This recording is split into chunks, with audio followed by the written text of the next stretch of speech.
Agora, lá no Rio de Janeiro, chame aí você, Matheus Teixeira, para ele explicar como é que vai ficar a vaga do Castro. Porque já não tem prefeito, que o Eduardo Paes vai ser candidato ao governo, governador saiu antes da hora, não tem presidente da Alerj, e aí? Quem vai ser esse mandato tampão? É alguém da Assembleia Legislativa, né?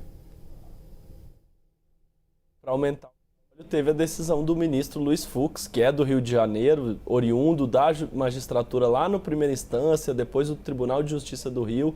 É um homem que conhece profundamente a realidade do Rio de Janeiro e ele deu uma decisão que bagunçou ainda mais o que já estava bagunçado.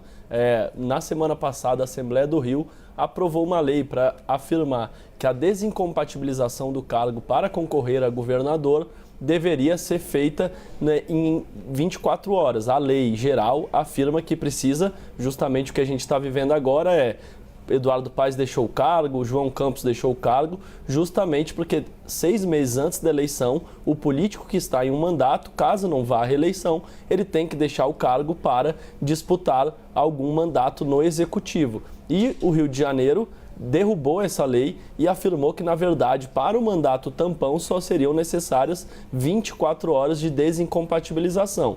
De um lado, o objetivo de Cláudio Castro era emplacar o seu chefe da Casa Civil, Nicola Miccioni, no cargo, e do outro lado, o PT também tinha um interesse e se movimentou para emplacar André Siciliano, para dar uma base, para ter a máquina pública na eleição desse ano no Rio de Janeiro. Isso na semana passada foi aprovado na Assembleia do Rio de Janeiro e clareou o cenário. Pela direita deve vir um nome aliado de Cláudio Castro e do PL, e pela esquerda pode ser que seja André Siciliano ou alguma composição para que a esquerda não fique de fora dessa negociação. Mas o ministro Luiz Fux derrubou essa regra e determinou que, mesmo em se tratando de um mandato tampão, também é necessário respeitar o prazo de 6 meses de desincompatibilidade. E como os dois estão em cargo neste momento, não daria tempo, porque eles não se desincompatibilizaram 6 meses atrás. Portanto, o que já estava incerto, que é o futuro da chefia do Executivo Fluminense, está ainda maior depois da decisão do ministro Luiz Fux. PT e PL se uniram para pressionar o ministro e querem que ele recue da decisão.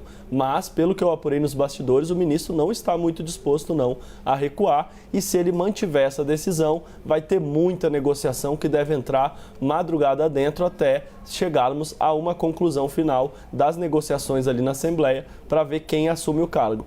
Fato é que o que já estava bagunçado ficou ainda mais bagunçado com a decisão do ministro Luiz Fux, que faz sentido a decisão do ministro. O ministro afirmou que, apesar de estarmos falando de um mandato tampão, a regra de desincompatibilização não pode ser alterada pela lei estadual. E com isso ele muda totalmente o tabuleiro que já estava indefinido e agora segue ainda mais. Mas fato é que Cláudio Castro deixou o cargo, vai sim haver o mandato tampão, só que agora ficou mais incerto qual será o nome que vai ganhar essa eleição indireta na Assembleia do Rio de Janeiro, Uribe, Tainá.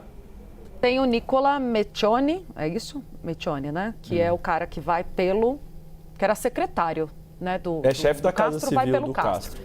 Isso, aí já pediu, né, para se desincompatibilizar. O André Siciliano, que está saindo também aqui de uma secretaria na SRI, seria o nome do PT. Daí a insistência do governo e da oposição em fazer valer a regra anterior, né?